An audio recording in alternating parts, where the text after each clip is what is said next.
Hello. So, the new Harley Benton aeolus, or however you pronounce it, thought I'd do a bit more of a detailed review. I did put something up on the Harley Benton modding and other Facebook groups the other day just after I got it. And now that I've had it a few days, I thought I'd do a slightly longer review of my feelings about it so far. Overall, very positive.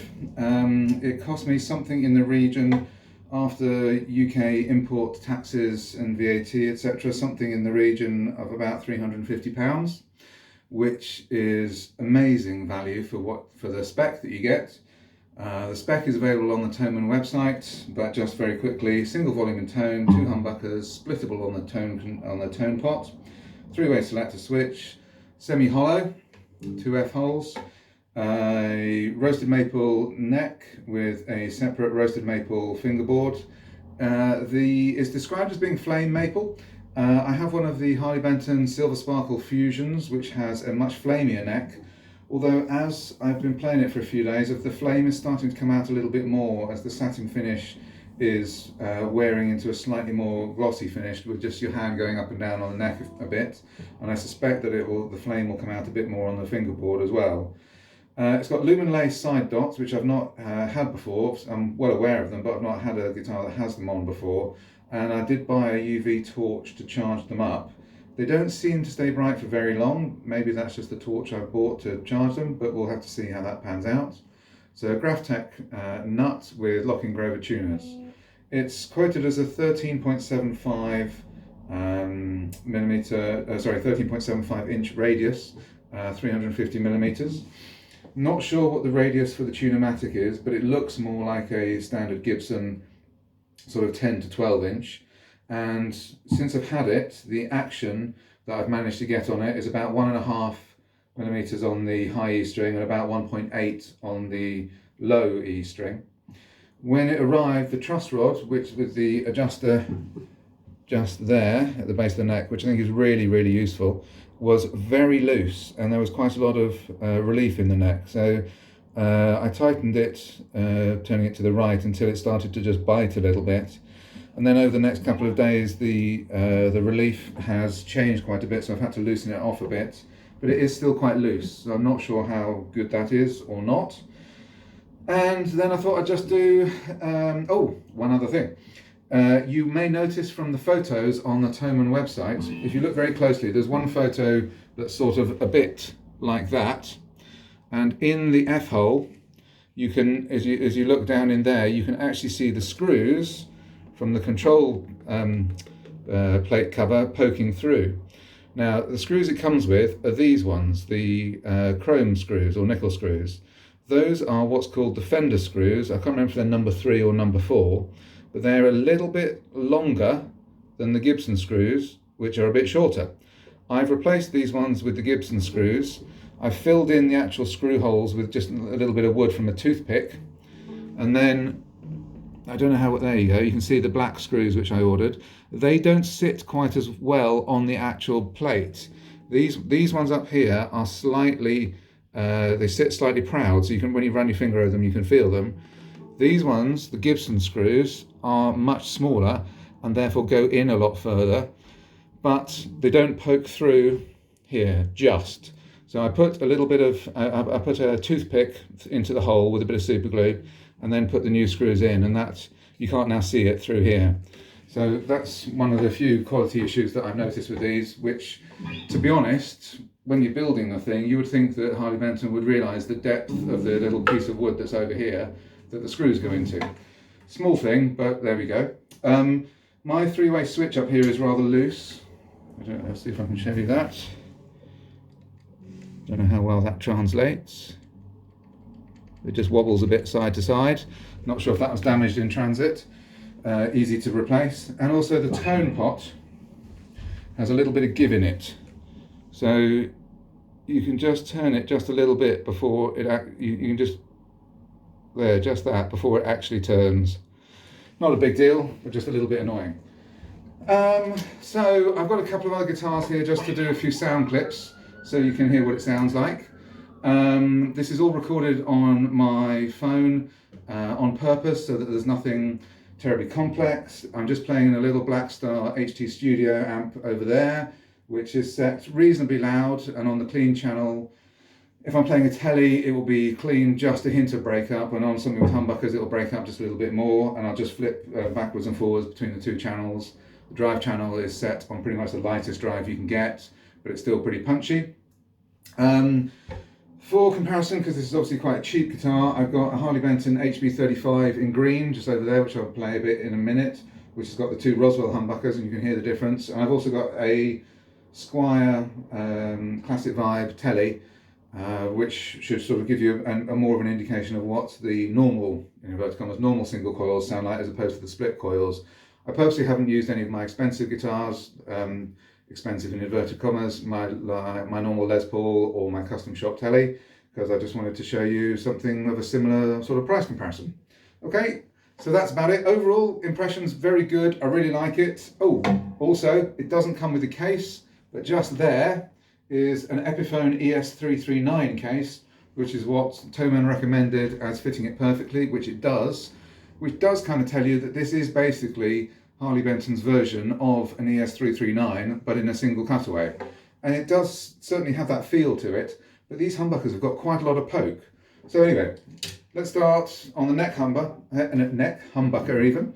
I don't usually do a lot of clean stuff on the neck humbucker, but I'll play a little bit of a few things, totally unscripted, and I would recommend that you listen to headphones because it will sound a lot better. But here we go.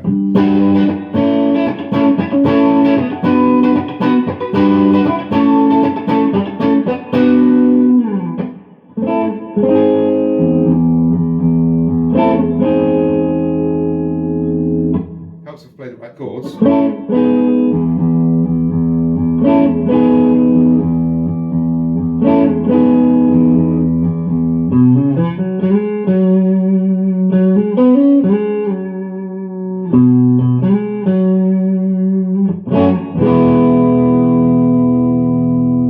So even clean, that neck humbucker has got a really nice growl to it.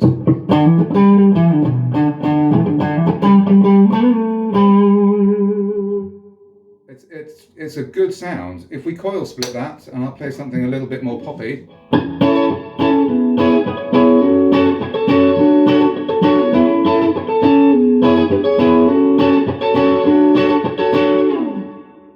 So jangle, still quite high output, but I like the sound. John Mayer's latest song.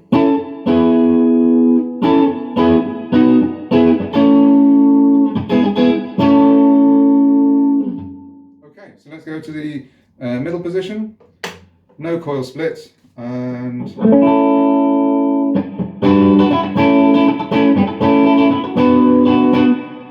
not as much quack as some dual humbucker guitars. Bit of bluesy sort of. So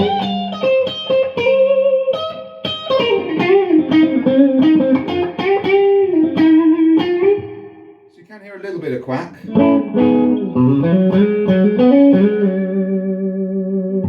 If we coil split it and do, I don't know, something a little funky.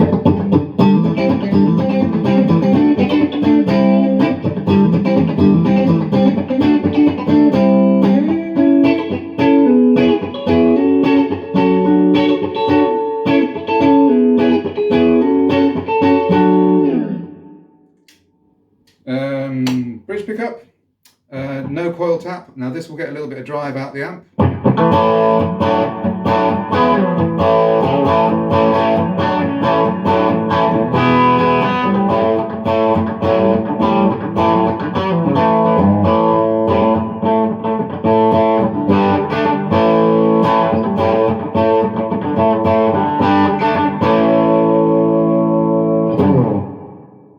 Quite a lot of reverb, but I quite like that. So if I coil split and play something a little bit more, well, you see.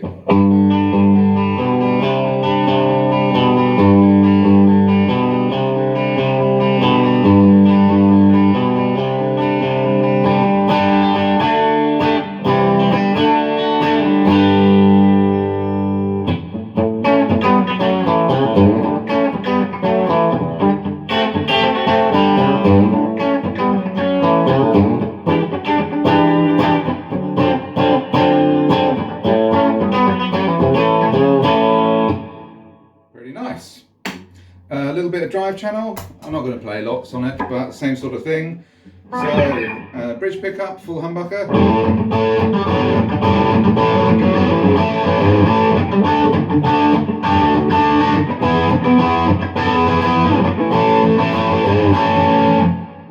It sounds really, really good.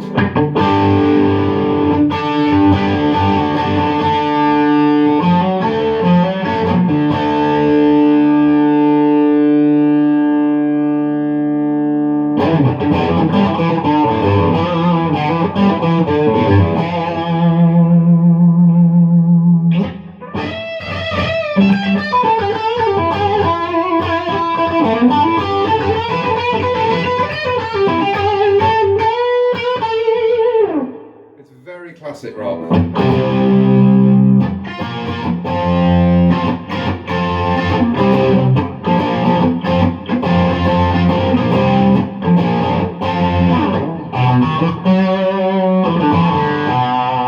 Etc. If I split the coils, it does have a little bit more cut to it. Something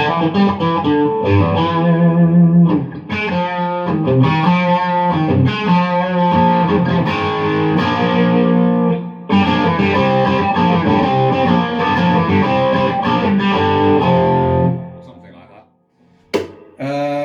In middle position, drive channel, no coil split.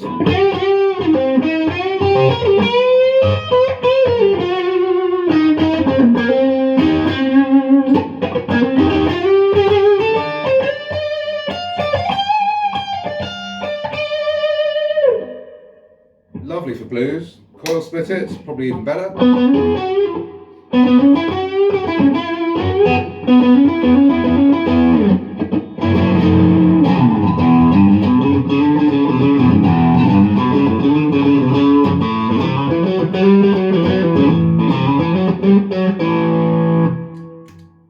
Neck position, full humbucker.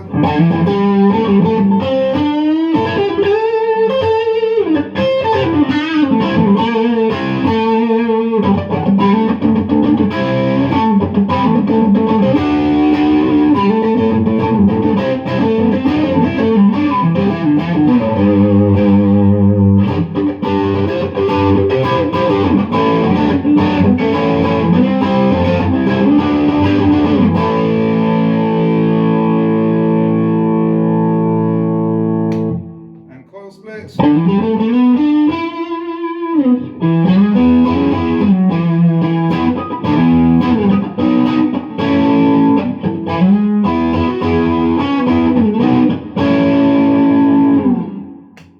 But these pickups really do rock, in my personal opinion, and you know, it'll cover a lot of genres, but it sounds great.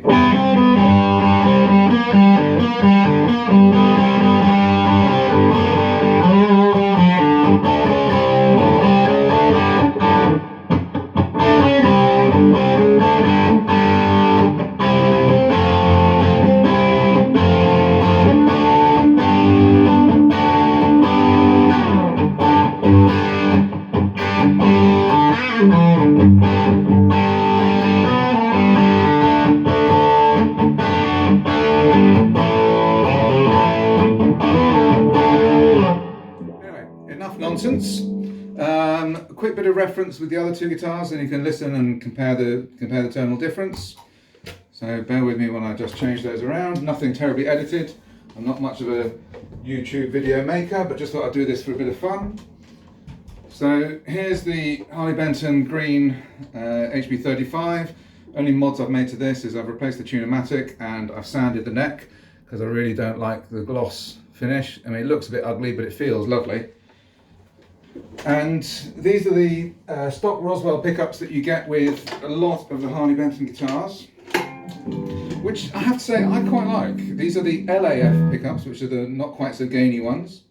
But so if we go back to the clean channel on the amp and I just play something a bit similar to what I was playing before.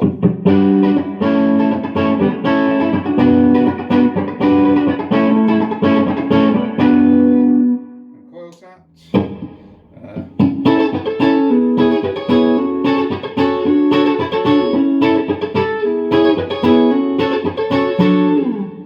Basically, these pickups aren't quite as high output. They certainly the neck pickup on the aeolus has a really lovely PAF tone to it, but these Roswell LAF pickups they coil split really nicely, probably better than the Tesla pickups on the aeolus, in my opinion.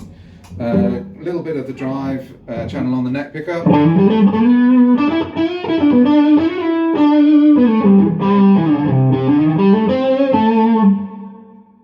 Another thing to say is that if you've got both of these guitars, the neck on this one is much smaller. The neck on the aeolus is really quite fat. It's very similar to a fat 50s tele neck that I've got, and it feels great. A little bit of in-between sound.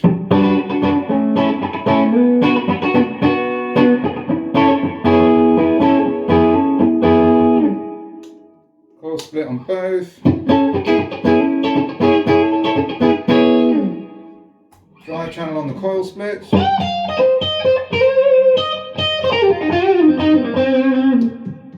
Coil splits off.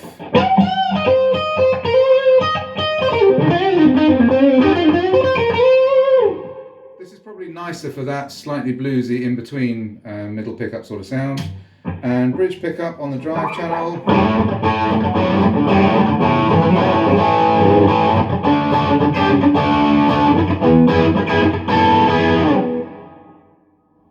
Quite similar to the aeolus, but not quite as meaty, is how I would describe that. And if I play those Peter Green chords again and try and get them right this time.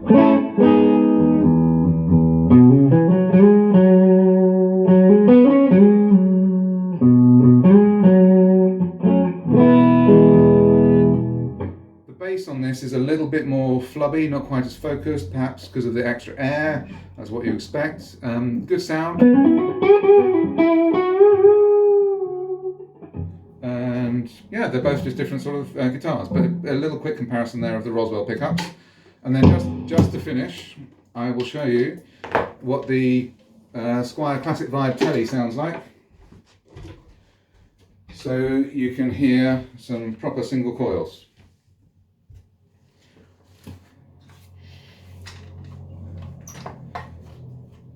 So this was an FSR specific to Andertons in the UK.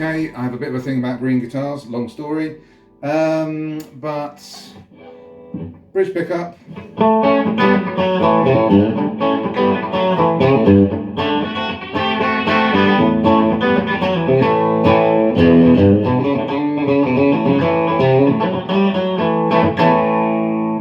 Middle position.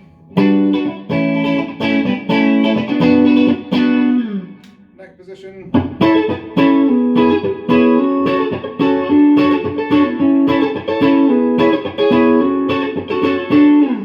Bit of drive.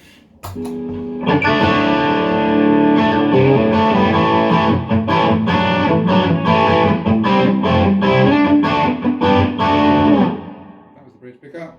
Middle pickup. Middle position.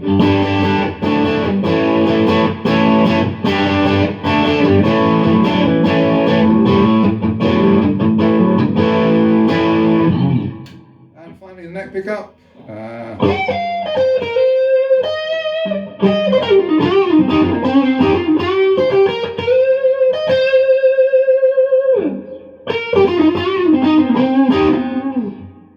There you go.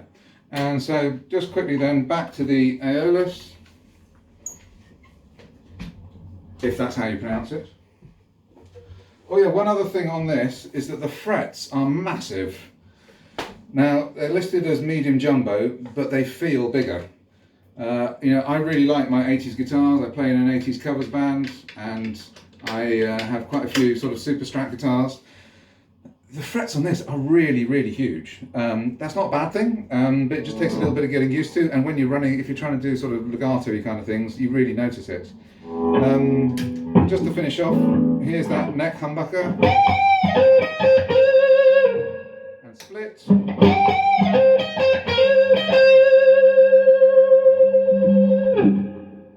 It really is a fabulous neck. One thing you sometimes find on the Harley Bentons is that the top E string can be quite close, if I pull it a bit, to the edge of the fretboard.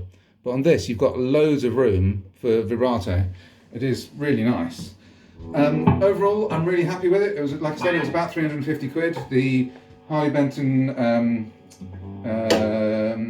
HB35 was, I think, about £230, and the Classic Vibe Tele was 380. So this similar in price to this. Few little quality issues on this. Easy to fix the switches, the tone pots. The screws are a little bit annoying, but it's a good sound. I really like it.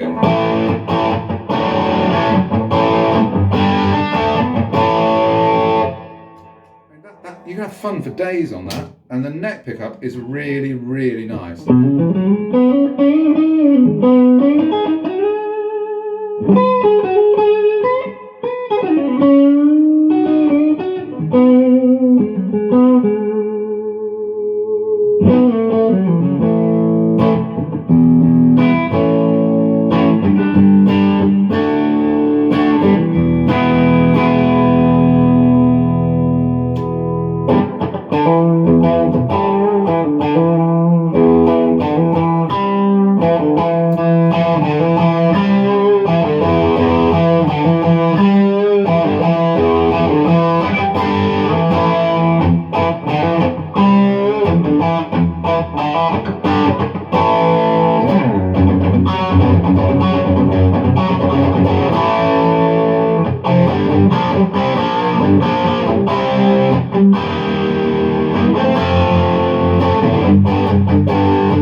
Overall, totally worth the money.